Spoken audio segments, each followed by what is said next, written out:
La veille de Noël, Fritz et Marie avaient hâte de déballer leurs cadeaux. Soudain, on frappa à la porte. C'était leur oncle avec un tasse de cadeaux dans ses mains. Les enfants étaient très heureux de le voir.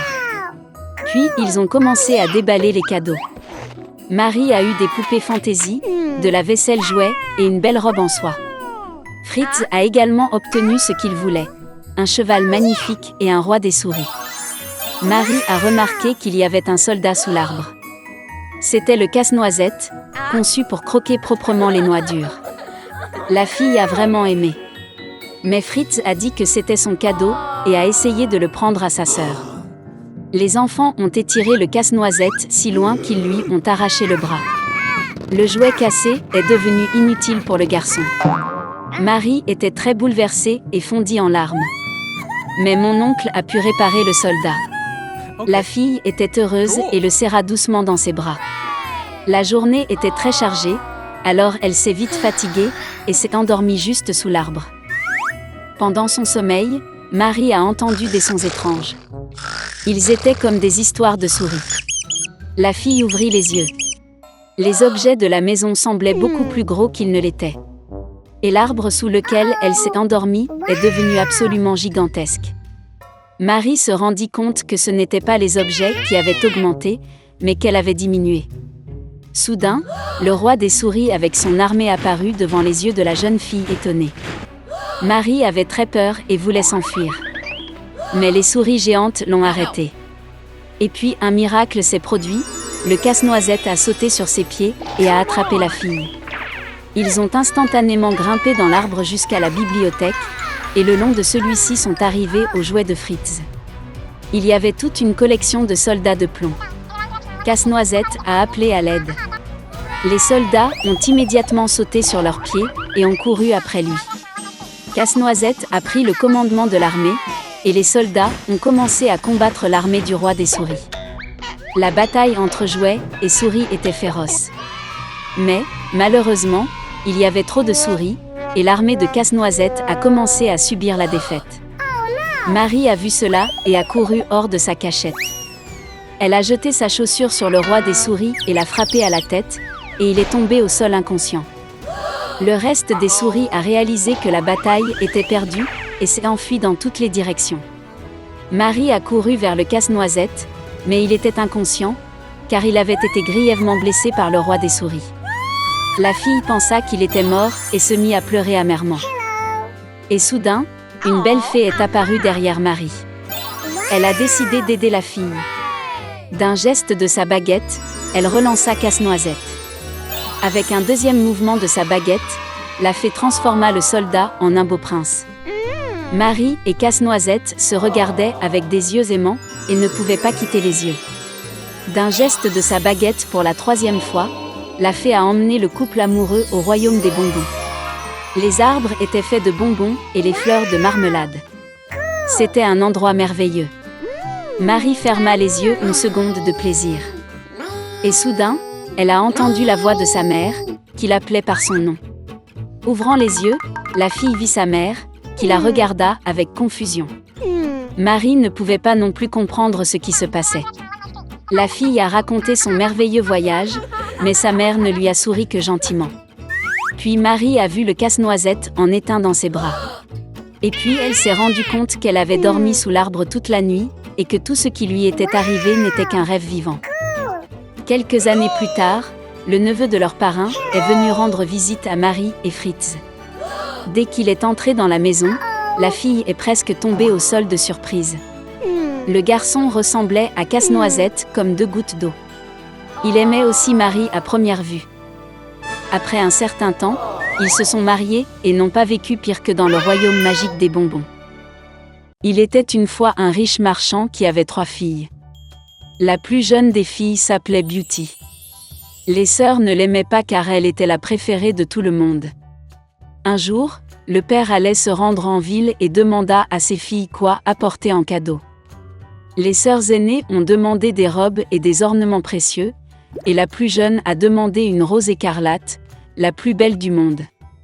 Le marchand est devenu réfléchi, mais a promis qu'il ferait tout son possible pour trouver une telle fleur. Et prenez la route. Le père a rapidement trouvé des cadeaux pour les filles aînées, mais pour les plus jeunes, il ne pouvait pas les trouver. Chaque rose que le marchand rencontrait sur son chemin était plus belle que la précédente. Partout où il regardait. Et puis la route l'a conduit dans une forêt dense. Il faisait très sombre et froid là-bas. Soudain, des lumières sont apparues au loin. En approchant, le marchand aperçut un immense château ancien, tout en or et diamants. En entrant dans sa porte, il entra dans une salle pleine de joyaux. Il a vu qu'il y avait une table au milieu de la salle, et qu'il n'y avait pas de vaisselle dessus, et que tous les plats étaient en argent et en or.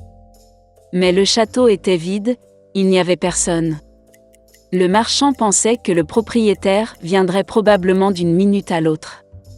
Il a attendu 1 heure, 2, 3, personne ne s'est présenté. Le marchand ne put résister et s'assit à table. Après avoir mangé sur le ventre, le vieil homme a pris la route. Conduisant le long de la ruelle, le marchand aperçut un rosier d'une beauté sans précédent et se souvint de la demande de sa plus jeune fille. Il a conduit et a choisi la plus belle rose. Au même moment, la foudre a éclaté, le tonnerre a frappé, il y a eu un rugissement, et il s'est levé, comme hors du sol, devant le marchand, et non pas une bête ou un homme, mais une sorte de monstre, terrible et poilu.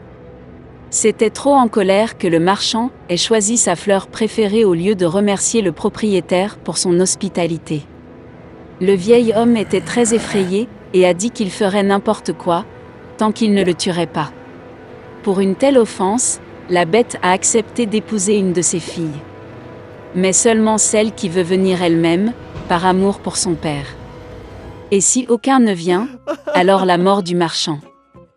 Le vieil homme était en deuil et décida de rentrer chez lui, pour dire au revoir à ses filles. Il ne voulait abandonner aucun d'entre eux pour une bête féroce. Je suis monté à cheval et je suis rentré chez moi. Ayant rencontré les enfants, il a fait des cadeaux à tout le monde et a raconté ses aventures. Les sœurs aînées se sont jetées sur la plus jeune, disent-ils, c'était de sa faute, elle a commandé une fleur pourrie, pour laquelle le père doit maintenant payer de sa vie.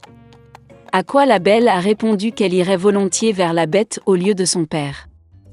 Et ainsi, le lendemain, la beauté a pris la route. Le cheval a rapidement retrouvé le chemin du château. En entrant dans la salle, elle trouva une table avec des vins et des plats exquis. La belle pensait que la bête voulait la manger, alors elle la nourrit. Dès qu'elle dîna, il y eut un rugissement, et un monstre terrible et poilu apparut, comme sous terre. Et la bête a dit à la belle que puisqu'elle est venue elle-même ici de son plein gré, cela signifie qu'elle a bon cœur. Et donc le monstre sera également gentil avec elle. Et avec ces mots, la bête a disparu. Se réveillant le matin, Beauty a décidé de se promener. En entrant dans l'une des pièces, elle vit une inscription sur la table. « Tout ce que la belle veut, je le ferai. » La fille pensait qu'après tout, le monstre était gentil et qu'il ne le mangerait probablement pas. Ils ont donc vécu longtemps, la bête a très bien traité la beauté et a comblé tous ses désirs. Un jour, la fille a rêvé que son père était malade. Elle voulait vraiment lui rendre visite. La belle a demandé en larmes à la bête de la laisser partir, et a promis qu'elle reviendrait certainement. Le monstre a répondu qu'elle était libre et qu'elle pouvait revenir quand elle le voulait. Le lendemain, Beauty a enfilé ses vêtements les plus chers et s'est rendue chez son père. Il était très heureux de voir sa fille saine et sauve. Ses sœurs accoururent et virent qu'elle était devenue encore plus belle, et même habillée en reine. Une semaine plus tard, la belle a rêvé que la bête était allongée sur l'herbe dans le parc et mourait. Elle s'est réveillée avec horreur et a décidé de revenir d'urgence et de le guérir. Quand la fille s'est approchée du château, elle a vu le corps sans vie de la bête sur l'herbe. Son cœur se brisait de pitié. La beauté se précipita vers lui avec des larmes et l'embrassa. Et au même moment, la foudre a éclaté, le tonnerre a frappé, tout le château était illuminé d'une lumière vive et de la musique jouait partout. Le monstre disparut, et à sa place le prince le plus charmant gisait sur l'herbe. Il a dit à Beauty que cette fée maléfique l'avait ensorcelée et l'avait transformée en monstre jusqu'à ce qu'une belle jeune fille tombe amoureuse de lui et veuille se marier. La beauté lui tendit la main et ils allèrent au château. Le lendemain, la belle et le prince se sont mariés et ont guéri heureux pour toujours. C'est ainsi qu'un bon cœur peut briser un mauvais sort.